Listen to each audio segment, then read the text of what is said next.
Barajas, Madrid, 27 de noviembre de 1983. El Boeing 747 de Avianca se desploma casi al aterrizar en el aeropuerto. 4 personas sobrevivirían. 186 perderían la vida. Uno de ellos, Jorge Ibargüengoitia.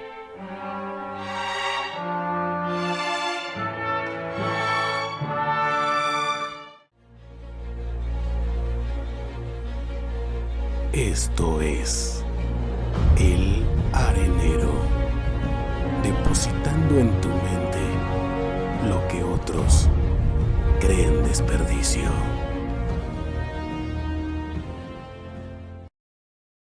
Si uno es muy guapo como Carlos Fuentes, tiene más probabilidad de triunfar en la vida que si es uno muy feo o relativamente feo.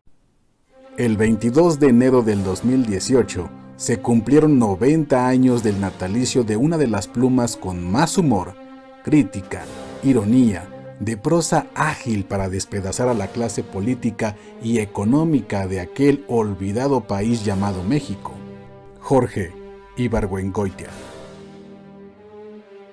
Nació en el estado guadalupano y conservador de Guanajuato en 1928. Su padre fallece cuando él tenía tan solo 8 meses. Él declararía que no lo recordaba y que solo por las fotos deducía que había heredado sus ojeras. Pasó su infancia inmersa entre mujeres y durante esa etapa escribió su primer libro a la edad de 7 años, siendo este acontecimiento el punto de partida de una gran habilidad y técnica para la escritura. Ya durante la adolescencia, el joven Jorge comienza la carrera en ingeniería en la Universidad Autónoma de México. Salvador Novo, después de una charla que sostuvo con Ibargüengoitia, fue el detonante que provocó que abandonara la ingeniería y cambiara de carrera a la de filosofía y letras en la misma universidad, donde demostró su virtuosismo en la literatura. Rodolfo Sigli fue su maestro. A él le debía una gran parte al dedicarse a las letras. Declararía que sin su clase, la carrera hubiera sido banal y hubiera claudicado. Incursionó como dramaturgo al escribir 16 obras de teatro, en las cuales se encuentran Susana y los jóvenes, La lucha con el ángel, Ante varias esfinges, El viaje superficial, El atentado, el cual fue premiado por Casa de las Américas en 1963, entre muchas otras.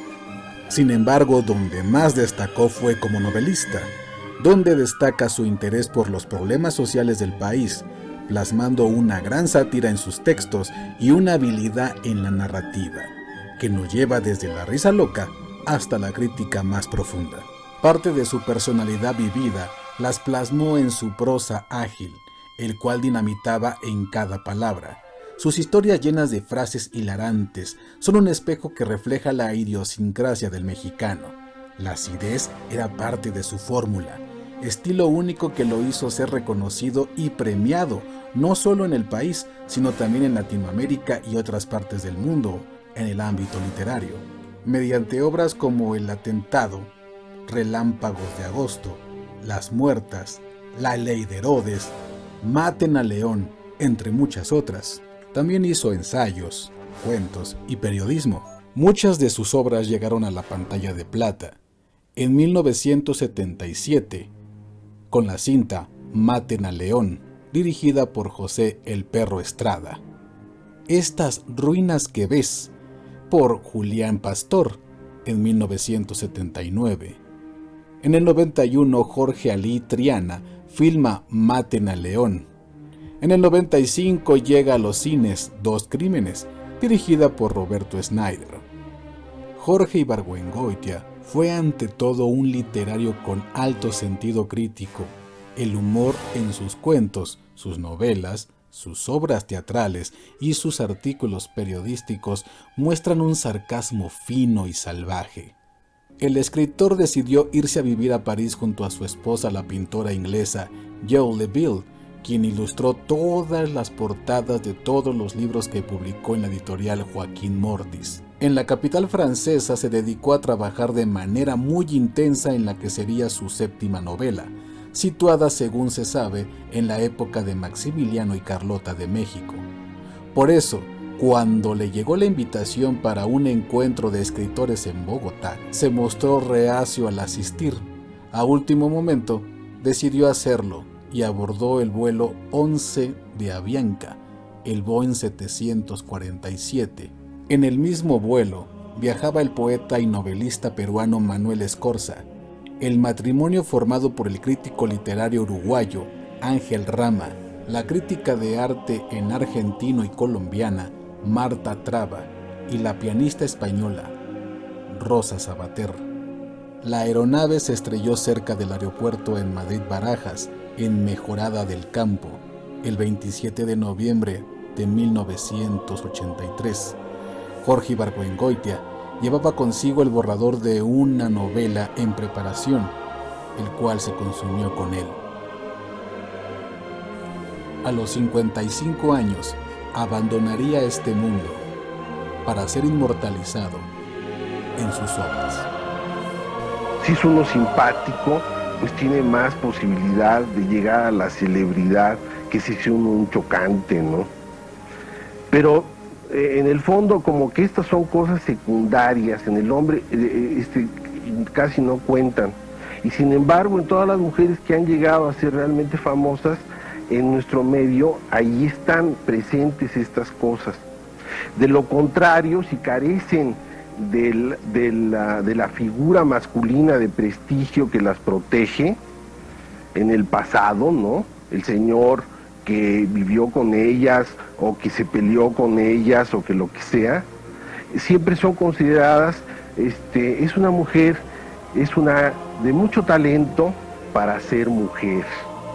Por esta ocasión, las puertas de nuestra sala principal, Juan Rulfo, cierra sus puertas. Como ya saben, esperen la cartelera para saber las próximas exposiciones de las personas que a través de las letras y el arte han puesto su nombre muy alto.